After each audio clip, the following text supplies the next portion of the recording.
Promoter आगे अपना माल बेचने, तो वो थोड़ी परेशान कर रही है। तो पहले 4 ट्रिगर पर नजर डालते हैं, उसके बाद एक एक करके हम तमाम संकेतों पर चर्चा करेंगे। अमेरिकी बाजारों के संकेत ठीक ठाक हैं। देखिए थोड़ा सा ना कॉशियस अप्रोच वहां पर है निवेशकों का, ट्रेडर्स का, लेकिन कहीं ना कहीं उम्मीदें इस बात की हैं कि जो ट्रेड वाला मसला, टैरिफ वाला मसला, ये आपसी बातचीत से सुलझा लिया जाएगा। ये लोगों के मन में ये विश्वास है। तो तेजी हो रही है, चौथे सत्र में चला है। गिफ्ट निफ्टी आपको थोड़ी सी तेजी दिखाएगा, 50 अंकों के आसपास की आज बढ़त है, 24,700 के ऊपर गिफ्ट निफ्टी कारोबार कर रहा है। लेकिन एफआईज परेशान कर रहे हैं। कल भी हमने देखा कि करीब 2850 करोड़ रुपए के आसपास की सेलिंग की फिगर आई है। कल दिन के दौरान हम चर्चा कर भी रहे थे कि स्क्रीन देख के लग नहीं रहा कि एफआईज की तरफ से कोई पार्टिसिपेशन है। वो पार्टिसिपेट तो कर रहे थे लेकिन वो बेच रहे थे, नेट उनकी तरफ से सेलिंग आई है। क्रूड की बात करें, क्रूड में थोड़ा सा उबाल आया है क्योंकि जियोपॉलिटिकल कंसर्न्स हैं बाजार के लिए, थोड़ी सप्लाई घटने की आशंका है। तो क्रूड के भाव को सपोर्ट मिला है। ब्रेंट क्रूड निकल गया है 65.5 के ऊपर। आज ब्लॉक डील के चलते ABFRL, Tata take, Alkem labs ये फोकस में रहने वाली है। कल हमने देखा था कि ब्लॉक डील के चलते यस बैंक में तेज गिरावट आई थी, ओला का शेयर टूटा था। तो प्रमोटर माल बेच रहे हैं और होता यह है कि प्रमोटर को जो बड़ी क्वांटिटी माल बेचनी होती है तो थोड़े डिस्काउंट पर डील होती हुई नजर आते हैं और उसके चलते शेयर पर प्रेशर बिल्ड होता है। तो आज ये सारे के सारे शेयर फोकस में रहने वाले हैं। आगे हम विस्तार से चर्चा करेंगे कि आपकी रणनीति क्या होनी चाहिए। लेकिन जो सबसे क्रूशियल, जो सबसे निर्णायक जो चीज है बाजार के लिए, वो है आरबीआई की एमपीसी की बैठक, monetary policy committee, rate setting committee भी बोलते हैं इसको। और इसकी 3 दिनों की बैठक शुरू हो रही है। उम्मीदें ये हैं चौतरफा कि 0.25% दरों में कटौती होगी। कुछ लोग ये भी कह रहे हैं कि 0.5% दे दे तो मजा आ जाए। हम भी वही उम्मीद करके चल रहे हैं, तो इस पर नजर रहेगी। लेकिन यस बैंक फंड रेज करने जा रहा है, 16,000 करोड़ रुपए यस बैंक जुटाएगा और यस बैंक का शेयर कल की गिरावट के बाद आज फिर से फोकस में रहने वाला है।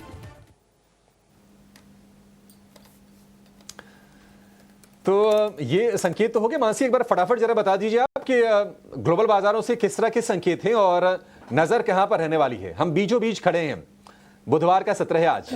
बिल्कुल mid point of the week और इनफैक्ट आज का सत्र आज से ही डोमेस्टिक मार्केट्स के लिए इवेंट स्पेसिफिक हो जाएगा। मॉनेटरी पॉलिसी कमेटी की 3 दिवसीय बैठक और शुक्रवार को क्रेडिट पॉलिसी आनी है। सो ऑफ कोर्स ढेर सारी वॉलेटिलिटी और उसके साथ साथ सेक्टर स्पेसिफिक आउटकम्स भी आना शुरू हो जाएंगे। इस पर नजर जरूर रखेंगे हम। ग्लोबल सेटअप अभिषेक अच्छा नजर आ रहा है और इस वक्त अगर आप देखेंगे गिफ्ट निफ्टी की तरफ से इम्प्लाइड ओपन जो है करीब 50 अंकों की मजबूती के साथ देखने को मिली है। बीती रात यूएस मार्केट्स में भी अच्छा खासा एक्शन देखने को मिला। जस्ट लाइक डोमेस्टिक मार्केट्स, वहां पर भी रिजल्ट स्पेसिफिक एक्शन, वहां पर भी नतीजों की चाल है जो कि लगातार प्ले आउट कर रही है। टेक्नोलॉजी काउंटर्स में भी काफी हद तक इंपैक्ट है जिसके चलते सीधा S&P 500 और नैस्डैक में अच्छी खासी मजबूती। इनफैक्ट S&P 500 तो अपने उच्चतम स्तर के बिल्कुल करीब जाता हुआ नजर आया है। लगातार चौथे सत्र में हम देख रहे हैं जबकि डाव में अच्छे खासे एक्शन के साथ मजबूती देखने को मिली। लगभग सारे के सारे सेशन में अगर वॉलेटाइल मूव्स भी हैं, एट द एंड जब बाजार वहां पर भी खत्म हो रहे हैं मजबूती के साथ ही ट्रेंड जो है वो लगातार इंटैक्ट देखने को मिल रहा है। करीब 330 अंकों की रिकवरी कल के सत्र में भी डाउन देखी। वहीं नैस्डैक में दूसरे सत्र में हम देख रहे हैं निचले स्तरों से करीब 200 अंकों की रिकवरी के साथ ही ट्रेंड जो है वो क्लोज होता हुआ नजर आया। टैरिफ को लेकर चिंताएं हैं लेकिन बातचीत से समाधान निकलने की उम्मीदें भी जताई जा रही है क्योंकि ट्रंप प्रशासन की तरफ से, ट्रंप एडमिनिस्ट्रेशन में भी जो एक्सपर्ट्स हैं वो लगातार टैरिफ को लेकर अपने स्टांस जो है वो बता रहे हैं और किस तरह से टैरिफ ओवरऑल इकोनॉमी के लिए फायदेमंद नहीं है। ऐसी बातचीत ट्रंप एडमिनिस्ट्रेशन में इन इटसेल्फ वहां पे जो एक्सपर्ट्स हैं वो बता रहे हैं। तो इस पर लगातार गौर भी किया जा रहा है। एनविडिया 3% चढ़ा, फिर भी सबसे ज्यादा मार्केट कैप वाली कंपनी बन चुकी है और एनविडिया के ही चलते हम देख रहे हैं कि technology heavy space Nasdaq S&P 500 में अच्छा खासा रुझान है। और साथ ही HP क्राउडस्ट्राइक होल्डिंग कमजोर गाइडेंस के चलते करीब 6% लुढ़कता हुआ दिखा। स्टॉक स्पेसिफिक एक्शन वहां पर HP के अनुमान से बेहतर नतीजों का एक्शन वहां पर देखने को मिला। तो जहां जहां पॉजिटिव सेट ऑफ नंबर्स हैं वहां पर इंपैक्ट नजर आ रहा है। रिजल्ट हैवी सेशंस वहां पर भी देखने को मिल रहे हैं। इसके अलावा अगर आप देखेंगे ट्रंप प्रशासन की अपील पर टैरिफ मामले में सुनवाई होने वाली है इसी हफ्ते के लिए। तो इस हफ्ते इस इवेंट पर भी नजर रखनी है और लगातार हम ये भी बता रहे हैं कि डोनाल्ड ट्रंप और शी जिनपिंग के बीच वार्तालाप टॉक्स होने वाले हैं। ऑफकोर्स इसकी तारीख डेट नहीं बताई गई है लेकिन इसी हफ्ते में ये इवेंट भी एंटिसिपेटेड है तो इस पर भी खास तौर से नजर रखनी होगी। एशियाई बाजार बाजारों के लिए भी इस वक्त अगर आप देखेंगे सुबह अच्छे संकेत नजर आ रहे हैं और यहां पर अगर आप देखेंगे लगभग सारे के सारे एशियाई बाजार में 3 दिनों की कमजोरी के बाद इनफैक्ट कहा जाएगा कि निक्केई ने वापस से हरे निशान के साथ ट्रेड करना शुरू किया। करीब 300-350 अंकों की मजबूती वहां पर नजर आएगी। हैंग सेंग में लगातार 2 सेशन की मजबूती है और ये तेजी अब भी इंटैक्ट है। चीन के बाजार में हल्की तेजी नजर आ रही है। वहीं साउथ कोरिया के विपक्ष के नेता ली जे म्यूंग ने राष्ट्रपति चुनाव जीता है, तो वहां पर कह सकते हैं एक इकोनॉमिक इंडिकेटिव एक्शन और इम्पैक्ट आता हुआ, लेकिन ओवरऑल एशियाई बाजार का सेटअप भी अच्छा खासा देखने को मिला है। अन्य संकेत की अगर बात करें, कच्चे तेल की चाल में उबाल है। ये कंसर्न इक्विटी मार्केट्स में डोमेस्टिक मार्केट में कैसा असर पड़ता है इस पर खास नजर आएगी। इसे टच बेस कल भी किया था जब $64-65 के आसपास ब्रेंट क्रूड था। अब तो $66 के आसपास क्रूड कच्चे तेल की चाल देखने को मिली है।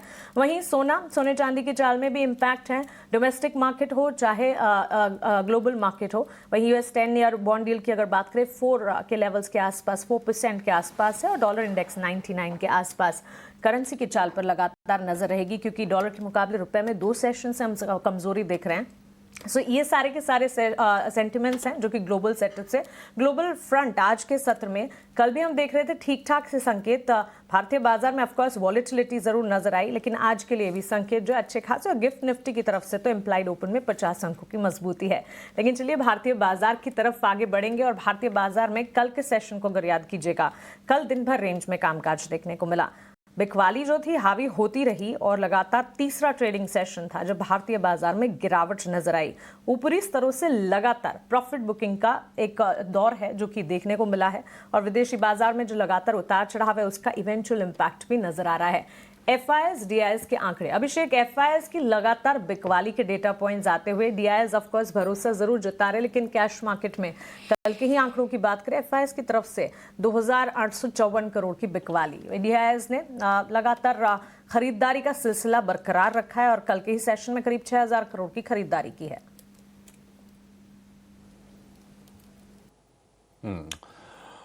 मानसी देखिए, ये क्या तनाव तो है, मतलब 2 ही ट्रिगर बाजार के लिए मैं कहूँ तो इस वक्त है। एक तो RBI की MPC की पॉलिसी है, आज से MPC की बैठक शुरू हो रही है, 6 को पॉलिसी आएगी, वो बाजार के लिए एक डायरेक्शनल मूव देने का काम करेगा।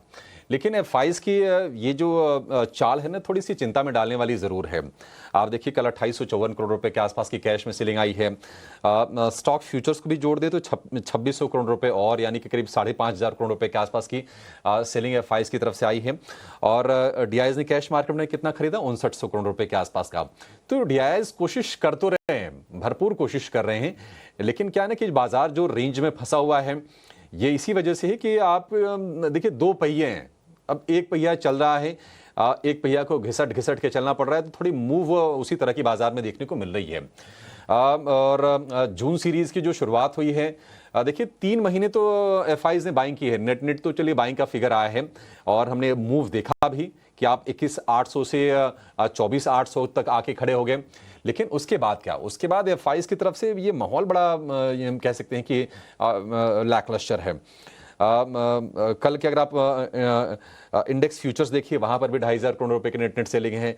इंडेक्स ऑप्शंस की बात करें 23,350 करोड़ रुपए के आसपास की सेलिंग है। 20% से नीचे की FIs की लॉन्ग होल्डिंग इंडेक्स फ्यूचर्स में है, तो थोड़ी सी निराश FIs कर रहे हैं और बिना FIs के सपोर्ट के बाजार में को चलने में थोड़ी सी दिक्कत तो होगी। दूसरी चीज़ें ये हैं कि टैरिफ को लेकर, इसके अलावा हम देख रहे हैं कि उसको लेकर अनिश्चितता बनी हुई है।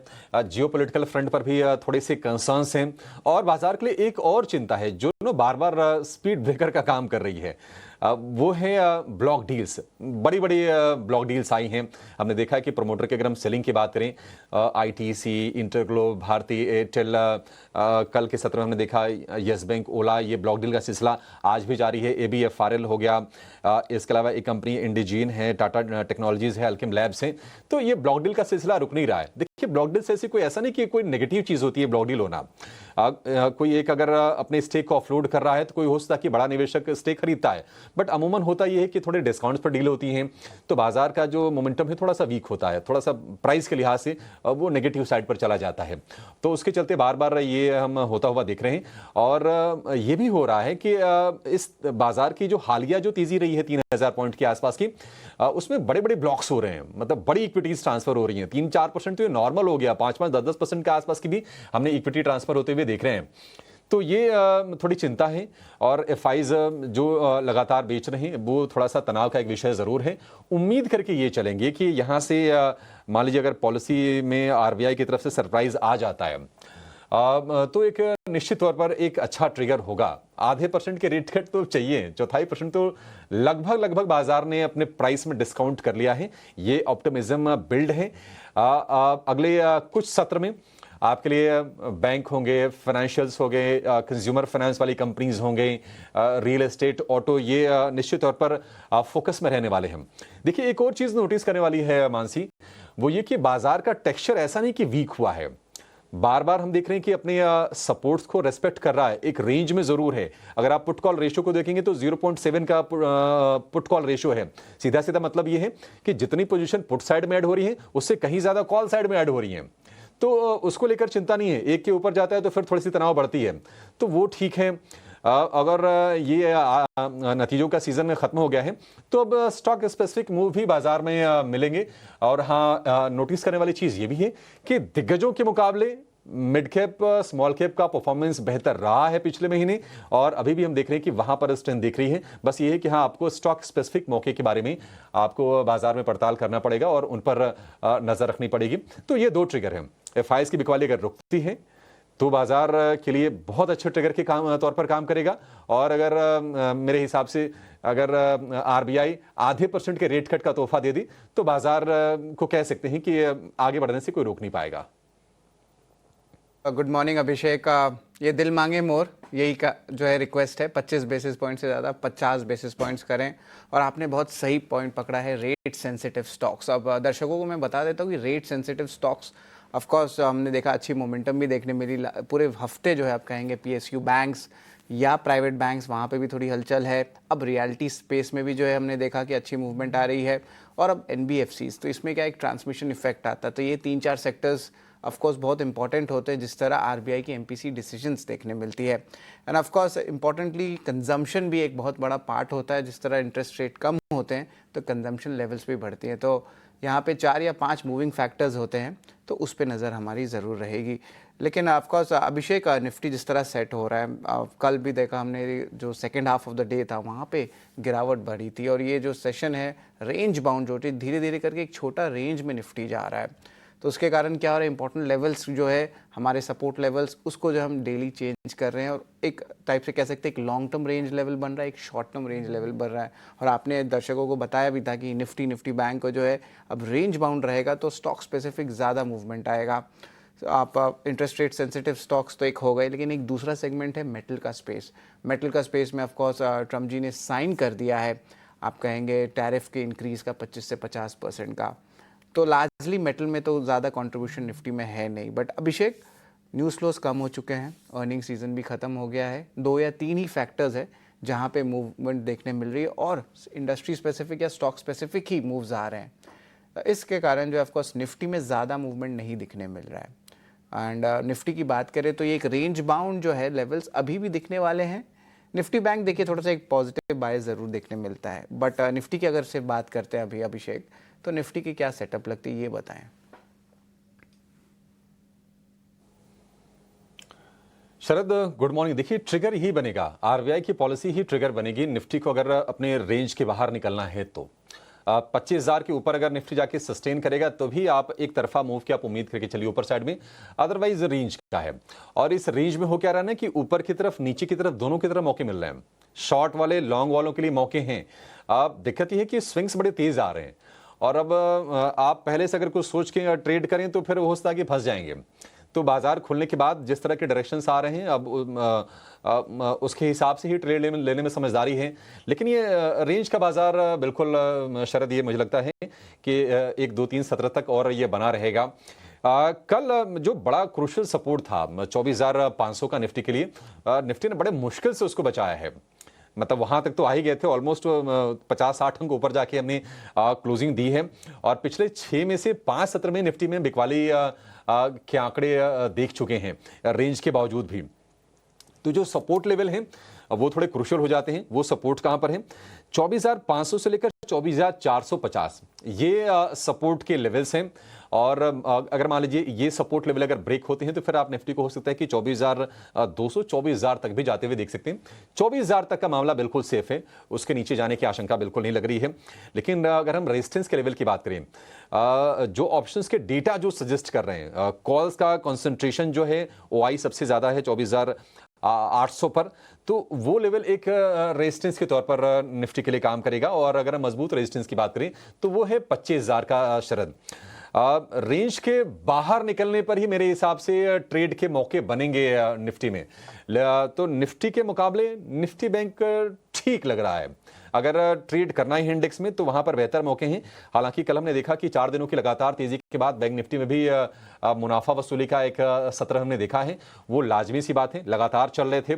PSU बैंक शेयरों में हमने बड़ी बड़ी तेजी देखी थी। कल PSU बैंक के शेयर भी ब्रीदर लेते हुए दिखे और इंडेक्स में जो 5.5% की 2 दिनों में तेजी आई थी, कल हल्की सी प्रॉफिट टेकिंग आई। कल खुलते ही रिकॉर्ड बना, लेकिन रिकॉर्ड पर देखिए बाजार टिक नहीं पाए। और अब पूरी की पूरी जो नजरें होंगी ना, वो होंगी 6 जून की पॉलिसी पर। और अगेन मैं यही कहूंगा, आधे % से कम पर लगता है बात बनेगी नहीं। और अगर ये होता है तो फिर आप मान के चलिए कि एक ना बड़ा संकेत मिल जाएगा। और वो जो संकेत है वो FIs के लिए भी काम करेगा। FIs को क्या चाहिए? आपके यहाँ कम इंटरेस्ट रेट्स हो, अच्छी ग्रोथ हो, महंगाई कम हो। मैक्रोज तो अच्छे हैं, मैक्रोज में को लेकर किसी को कोई शक नहीं है। अगर आप लॉन्ग टर्म की स्टोरी पूछें बाजार की तो उसमें किसी को कोई तनाव नहीं है। बट चूंकि हम रोज रोज बाजार को डिस्कस करते हैं और रोज रोज हम लेवल्स के बारे में चर्चा करते हैं, बहुत सारे ऐसे लोग हैं जो इंट्राडे या पोजिशनल बेसिस पर अपनी रणनीति बाजार में बनाते हैं, तो उनके लिए समझना जरूरी होता है कि शॉर्ट टर्म में मतलब किस तरह का बाजार का टेक्सचर होगा। सपोर्ट लेवल की बात करें अगर हम निफ्टी बैंक की, तो 55,000 पर अभी भी सपोर्ट है, वो इंटैक्ट है। 55,500 पे हालांकि सपोर्ट था, कल इंट्राडे में वो ब्रीफली ब्रेक हुआ था, लेकिन क्लोजिंग बेसिस पर वो ठीक रही थी। तो ब्रॉडर अगर हम थोड़े से अगर रेंज की बात करें निफ्टी बैंक की, तो निफ्टी बैंक के लिए 55,000 से 56,000 की रेंज है। 56,000 पर एक रेजिस्टेंस है, लेकिन 56,100 200 जब अचीव हो जाए और उसके बाद जब सस्टेन करने लगी तो मान के चलिए कि 1,000-1,500 पॉइंट की रैली आराम से निफ्टी बैंक में आएगी। और हम लगातार तमाम एक्सपर्ट से बातचीत कर रहे हैं, ये सिर्फ हमारी राय नहीं है, हम तो जो एनालिसिस कर ही रहे हैं दिन भर 18 और स्वदेश पर तमाम एक्सपर्ट जुड़ते हैं जो बाजार में बहुत डीपली जाके डेटा को एनालाइज करते हैं, उनसे भी समझने की हम कोशिश कर रहे हैं। उनका भी यही कहना है कि फिर 57,000 57,400 500 के तक के स्तर देखेंगे। तो ये वीक बड़ा क्रुशियल है 2-3 लिहाज से। एक तो RBI की MPC की पॉलिसी है, अमेरिका में बहुत ही क्रूशियल जॉब रिपोर्ट आने वाली है, वो भी शुक्रवार को ही आएगी। उसके पहले इसी हफ्ते में शायद शी जिनपिंग और डोनाल्ड ट्रंप के बीच में बातचीत होने वाली है, तारीख अभी आई नहीं है, उस पर नजर रहने वाली है। और ट्रंप को लेकर कोर्ट की रूलिंग भी आएगी। तो ये चीजें अब बाजार को ड्राइव करेंगी। अब ये फ्रेश ट्रिगर यहां से बनती जाएंगे और बिल्कुल स्टॉक स्पेसिफिक अप्रोच रखे बाजार में यहां से आपको ट्रेड करने की सलाह है। देखिए नतीजों का सीजन खत्म हो गया है, तो बिल्कुल खबरें जो आएंगी उस पर रिएक्शंस आएंगे। और आज का जो फ्लेवर है फिर से हम देखेंगे कि ब्लॉक डील्स पर रहेंगी, क्योंकि आज 4 या 5 ब्लॉक डील होने वाली हैं। तो हम उम्मीद करेंगे कि ब्लॉक डील वाला भी ना जो लगातार सिलसिला चल रहा है ये थमे तो बाजार को थोड़ा सपोर्ट मिले। अदरवाइज क्या हो रहा है, फिर तो जो लिक्विडिटी है फिर उधर ही शिफ्ट हो जा रही है, वो पैसे बाजार में तेजी के लिए आ नहीं रहे। तो उम्मीद करके चलेंगे कि ठीक है 2 हफ्ते से ये 3 हफ्ते से ब्लॉक डील का एक जो मोमेंटम बना हुआ है उस पर ब्रेक लगे तो बाजार को भी थोड़ा उससे सपोर्ट मिलता हुआ आगे दिखेगा। शरद चलिए बिल्कुल आगे बढ़ेंगे। और हाँ, भारतीय बाजार के लिए इस वक्त सेंटिमेंट्स जो हैं ग्लोबल मार्केट से पॉजिटिव हैं। हाँ, रिजल्ट्स सीजन जरूर खत्म हुआ है, लेकिन इवेंट्स एंड ट्रिगर्स का साथ भारतीय बाजार को मिल रहा है।